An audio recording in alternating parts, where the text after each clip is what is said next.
সবাইকে স্টক অবজারভারের পক্ষ থেকে শুভেচ্ছা জানাই। বন্ধুরা, আজ আমরা লাইফ ইন্স্যুরেন্স সেক্টর এবং এই সেক্টরের দুটো লিডিং স্টক রূপালী লাইফ এবং মেঘনা লাইফ নিয়ে বিস্তারিত আলোচনা করব। আলোচনাটি শেষ পর্যন্ত শুনতে থাকুন। আলোচনাটির শুরুতে আমি রিকোয়েস্ট করব ডিসক্লেমার অংশটি আপনারা ভালো করে পড়ে নেবেন। পুঁজিবাজার ঝুঁকিপূর্ণ। আপনার কোনো পার্সোনাল বাই এবং সেলের কারণে আপনি যদি ক্ষতিগ্রস্ত হয়ে থাকেন, সে দায় স্টক অবজারভার বহন করবে না। শুরুতে আমরা আপনাদেরকে একটি বিষয় নোটিফাই করছি। আমরা রিসেন্টলি একটি গ্রুপ সার্ভিস প্রোভাইড করছি, আর এই গ্রুপে অলরেডি কিছু মেম্বার জয়েন করেছেন। গ্রুপটির মাধ্যমে আমরা মূলত আপনাদেরকে টেকনিক্যাল সাপোর্ট প্রোভাইড করব। আমরা বিভিন্ন স্টকগুলো যখন মোমেন্টাম ফর্ম করে সেই স্টকগুলোকে আমরা আইডেন্টিফাই করে দেব এবং বাই এবং সেল সিগন্যালগুলো আপনাদেরকে প্রোভাইড করব। সো যারা এই গ্রুপ সার্ভিসটি নিতে ইন্টারেস্টেড, আমাদের সাথে এই নাম্বারে যোগাযোগ করুন। এই নাম্বারে হোয়াটসঅ্যাপ অলসো অ্যাভেলেবেল। আপনারা চাইলে হোয়াটসঅ্যাপের মাধ্যমে আমাদের সাথে যোগাযোগ করতে পারেন। আর এই সার্ভিসটি পেতে আপনাদেরকে অবশ্যই মান্থলি একটি ফি প্রোভাইড করতে হবে। এখন আমরা ফিরে যাচ্ছি আমাদের মূল আলোচনায়। আমরা প্রথমে লাইফ ইন্স্যুরেন্স সেক্টরের একটি ডে চার্ট নিয়েছি। আর ডে চার্টে যে বিষয়টি আমরা লক্ষ্য করছি, সেক্টরটি 96.5 এই জোনটিতে এসে সাপোর্ট নিচ্ছে। আর আজকের দিন শেষে আমরা লক্ষ্য করছি 98.9 এ এসে ক্লোজ হয়েছে, যেটি 20 এক্সপোনেনশিয়াল মুভিং অ্যাভারেজের কিছুটা উপর অবস্থান করছে। আর যেহেতু এটি 20 এক্সপোনেনশিয়াল মুভিং অ্যাভারেজের কিছুটা উপরে, সো যেহেতু 20 এক্সপোনেনশিয়াল মুভিং অ্যাভারেজের কিছুটা উপর অবস্থান করছে, সেহেতু 98 এই পয়েন্টটি হচ্ছে এই সেক্টরের জন্য বর্তমানে ফার্স্ট সাপোর্ট, এবং সেকেন্ড সাপোর্ট হবে 96.5। আর সেক্টরটির ক্ষেত্রে আমরা আপনাদেরকে এর আগের পোস্টে বলেছিলাম, সেক্টরটি 102 থেকে 104 একটা স্ট্রং রেসিস্ট্যান্স ফেস করছে, আর এই জোন থেকে কিন্তু রিজেকশন হচ্ছে। সো এই সেক্টরটি কিছুদিন সাইডওয়ে থাকতে পারে, সাইডওয়ে মুভমেন্ট থাকতে পারে বলে আপনাদেরকে আমরা জানিয়েছিলাম আগের পোস্টে। আর এখন বর্তমান ভলিউমের যে ধারাবাহিকতা আমরা লক্ষ্য করছি, ভলিউম আগের তুলনায় অনেকটা কমে গেছে। আমরা আজকে যদি সেক্টর ওয়াইজ টার্নওভার দেখি, লাইফ ইন্স্যুরেন্স সেক্টরের টার্নওভার হয়েছে প্রায় 72 কোটি টাকা, যেটি টোটাল মার্কেটের প্রায় 10%। সো টার্নওভার অনেকটা কমে গেছে। আর আমরা এখন উইকলি চার্টে যদি এই সেক্টরটির অবস্থান আমরা দেখি, আমরা আবারও একবার মেনশন করে দিচ্ছি, হয়তো সবাই আমাদের আগের পোস্টগুলো আপনারা দেখেননি। সেক্টরটি 102 থেকে 104 এই জোনটিতে অনেক ভলিউম ছিল, একটা সময় এই জোন থেকে রিজেকশন হয়েছিল, যার কারণে এই জোনটিতে এসে কিন্তু রিজেকশন হচ্ছে। এই অ্যাটেম্পটে এটি কিন্তু ব্রেকআউট করার চেষ্টা করেছিল, এই অ্যাটেম্পটে কিন্তু ব্রেকআউট করতে ব্যর্থ হয় এবং পরবর্তীতে এখানে একটা লং রিজেকশন আমরা দেখতে পাচ্ছি, এবং এখান থেকে এখন একটা রিভার্সাল আবার করছে। সো ওভারঅল এই ট্রেন্ডটি কিন্তু খুবই শক্তিশালী একটি ট্রেন্ড। এখানে হিউজ ভলিউম নিয়ে কিন্তু এই ট্রেন্ডটি হয়েছে, এখানে একটা হিউজ মানি ইনফ্লো হয়েছে। কিন্তু ইন্টারেস্টিংলি এখানে যে এই যে ক্যান্ডেলটি আমরা উইকলি চার্টে দেখতে পাচ্ছি, এটা একটা লং বেয়ারিশ ক্যান্ডেল। এখানে একটা ডিসক্রিপেন্সি, ইনকনসিস্টেন্সি অথবা একটা মিসম্যাচ আমরা দেখতে পাচ্ছি। এখানে এই চারটি ক্যান্ডেলে, উইকলি চার্টের এই চারটি উইক মিলে এই চারটি ক্যান্ডেল ফর্ম করেছে।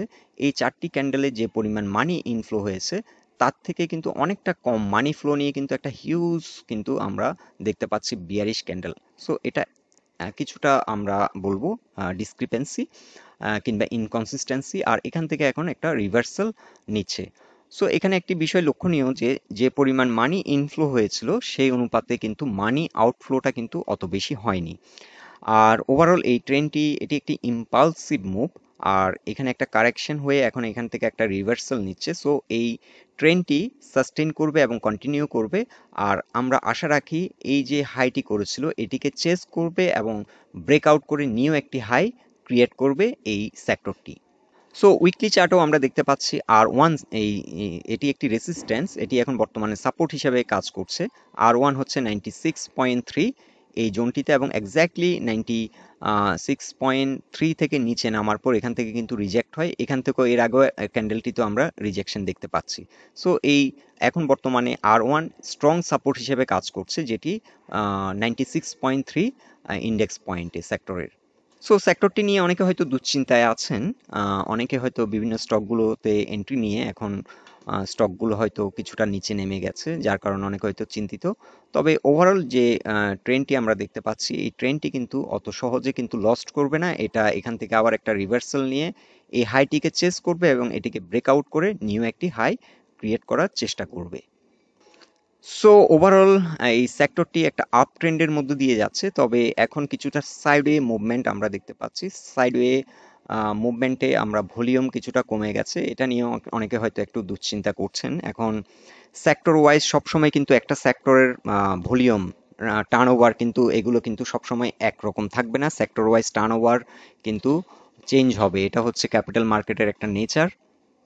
এখন আমরা এই সেক্টরের দুটো লিডিং স্টকের অবস্থান দেখব। শুরুতে আমরা রূপালী লাইফ ইন্স্যুরেন্স কোম্পানি লিমিটেড এই স্টকটির অবস্থান দেখে নিচ্ছি। এই স্টকটি রিসেন্টলি একটি ইম্পর্ট্যান্ট প্রাইস পয়েন্ট ব্রেকআউট করেছিল, যেটি ছিল 240। এই জোনে একটা রেসিস্ট্যান্স ছিল, এটার রিসেন্ট একটি হাই। এখান থেকে একটা বড় রকমের পতন হয়েছিল, আবার এখান থেকে রিভার্সাল নিয়ে এই হাইটিকে কিন্তু চেস করেছে এবং ব্রেকআউট করেছে। ব্রেকআউট করার পর একটা রিটেস্ট কিন্তু এখন এই স্টকটি দিচ্ছে।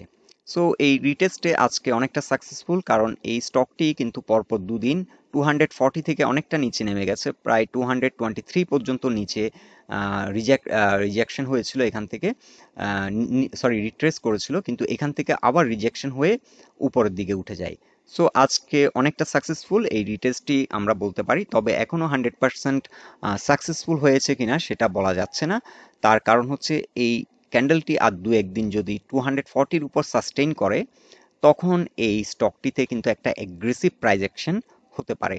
সো এখনো কিন্তু 100% বলা যাবে না। এখানে 1 2 3 4 4 নম্বর দিন, 5 নম্বর দিন শেষের ক্যান্ডেলে আমরা অনেকটা সার্টেন হয়ে যেতে পারবো, অর্থাৎ নেক্সট ট্রেডিং সেশনে আমরা অনেকটা সার্টেন হয়ে যাব এই স্টকটি, এই যে রিটেস্টটি দিয়েছে সেটি সাকসেসফুল হয়েছে কিনা।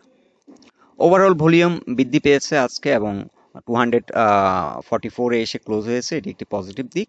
সো অনেকটা সাকসেসফুল আমরা বলতে পারছি আপাতত, তবে 100% বলা যাচ্ছে না। তো এখন হচ্ছে এই স্টকটি যদি সাকসেসফুল হয় ব্রেকআউটটি, তাহলে কি ঘটতে পারে? তাহলে এটি প্রথম যে টার্গেটটি হবে সেটি হবে 271, এবং সেকেন্ড যে টার্গেটটি হবে সেটি হবে 296। সো এই স্টকটি আপ টু 300 পর্যন্ত প্রাইস অ্যাকশন হতে পারে এই রিটেস্টটি যদি ইন রিয়েল ট্রুলি যদি এটি সাকসেসফুল হয়ে থাকে।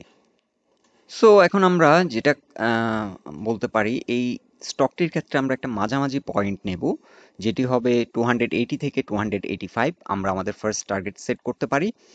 আর যাত্রাপথে এখানে 256 একটা রেজিস্ট্যান্স হিসেবে কাজ করবে, এখানে একটা বড় রকমের বাধা ফেস করবে 255 থেকে 56। আর এই বাধাটি অতিক্রম করলে 270 এই জোনেও এসে কিন্তু একটা রেসিস্ট্যান্স ফেস করবে। সো এই দুটো রেসিস্ট্যান্স আপনারা মাথায় রাখবেন। আর আমাদের এখন ফার্স্ট টার্গেট আমরা সেট করতে পারি 280। সো উইকলি চার্টে আমরা ওভারঅল এই ট্রেন্ডটিকে কিন্তু ক্লিয়ারলি দেখতে পাচ্ছি, এটা একটা হিউজ একটা মুভমেন্ট উইথ হিউজ ভলিউম, এবং এই ট্রেন্ডটি কিন্তু খুব পাওয়ারফুল ট্রেন্ড এবং এটি আরও অনেক দূর এগিয়ে যাবে বলে আমরা আশা রাখছি। এখন আমরা দেখে নিচ্ছি মেঘনা লাইফ ইন্স্যুরেন্স কোম্পানি লিমিটেড এই স্টকটির অবস্থান। এই স্টকটি কিন্তু একটা হিউজ র্যালি করার পর কিন্তু স্টকটি কিন্তু একটা বড় রকমের কারেকশনও দিয়ে দিয়েছে। এটি 61% একবার রিট্রেস করেছিল, এখান থেকে কিছুটা রিকভারি দিয়েছে, রিকভারি দিয়ে দেওয়ার পর এখন আবারও কিন্তু এই জোনটাতে এসে সাপোর্ট নেওয়ার চেষ্টা করছে। এখন এটি ফাইনালি যে জোনটাতে এসে সাপোর্ট নিয়েছে এটি 50 এক্সপোনেনশিয়াল মুভিং অ্যাভারেজ, যেটি 61%-এরও অনেকটা নিচে নেমে গেছিল। সো আজকে আমরা দেখতে পাচ্ছি ডে এন্ডে এটি কামব্যাক করতে পেরেছে এবং 94.5 এই জোনটিকে অতিক্রম করে কিছুটা উপর অবস্থান করছে, 96-এ এসে কমপ্লিট হয়েছে। সো এই স্টকটি এখন ফার্স্ট সাপোর্ট হবে 94.5, এটি একটি স্ট্রং সাপোর্ট, এটি একটি সাইকেল ফিবোনাসি চার্টে। সো এই জোনটিতে যদি এটি সাপোর্ট পেয়ে যায় তাহলে এটি আবার 102 এই জোনটাতে এসে আবার একটা রেজিস্ট্যান্স ফেস করবে এবং পরবর্তী রেজিস্ট্যান্সটি হবে 111। তবে তার আগে এখানে একটা পিভট রেজিস্ট্যান্স আছে 109, এটি এই কারণেই কিন্তু 109 থেকে বারবার রিজেক্টেড হচ্ছে এই জোনটাতে এসে। এখানে কিন্তু একবার রিজেকশন হয়েছে, এখান থেকেও কিন্তু চেষ্টা করেছিল ব্রেকআউট করার, কিন্তু এখান থেকে রিজেকশন হয়ে পরবর্তী আবার একটা অ্যাটেম্প্ট নিয়েছিল, কিন্তু তার কিছুটা আগে থেকেই রিজেকশন হয়ে একটা এখানে মূলত একটা প্যাটার্নও ফর্ম করে। সো এনিওয়ে এই স্টকটি এখন ফাইনালি সাপোর্ট নিয়েছে হচ্ছে 93, এই জোনটাতে এসে সাপোর্ট নিয়েছে এবং এখান থেকে একটা রিভার্সাল এখন হয়তো আমরা এক্সপেক্ট করছি, এবং 102 মিনিমাম এখানে এসে আবার একটা বড় রকমের সেল প্রেশার ফেস করবে। তার আগে 101 এই জোনটাতেও কিন্তু 20 এক্সপোনেনশিয়াল মুভিং অ্যাভারেজ এখন রেসিস্ট্যান্স হিসেবে কাজ করবে। তবে এই স্টকটির ক্ষেত্রে ওভারঅল এই ট্রেন্ডটি কিন্তু অনেক পাওয়ারফুল একটি ট্রেন্ড। এখানে একটা হিউজ মানি ইনফ্লো হয়েছে এবং মানি আউটফ্লো অনেকটা হয়েছে এই জোনটাতে, কিন্তু এখন কিন্তু সেল প্রেশার অনেকটা কমে গেছে। বিলো অ্যাভারেজ ভলিউমে কিন্তু ট্রেড হচ্ছে, সেল প্রেশার অনেকটা কমে গেছে। সো এখানে কোনো একটা পয়েন্ট থেকে এই স্টকটি আবার রিভার্সাল করবে এবং এটি গ্র্যাজুয়ালি হয়তো আবার সেই যে আগের হাই 132 এটিকে চেজ করবে এবং ব্রেকআউট করে নিউ একটি হাই ক্রিয়েট করার চেষ্টা করবে। কিন্তু রূপালী লাইফের সাথে এই স্টকটির বেসিক যে পার্থক্য হচ্ছে, রূপালী লাইফ কিন্তু রিট্রেসমেন্ট হয়েছিল 38% পর্যন্ত, যার কারণে ওই স্টকটি এখনো অনেক স্ট্রং এবং এটি কিন্তু রিকভারি করতে বেশি সময় লাগেনি।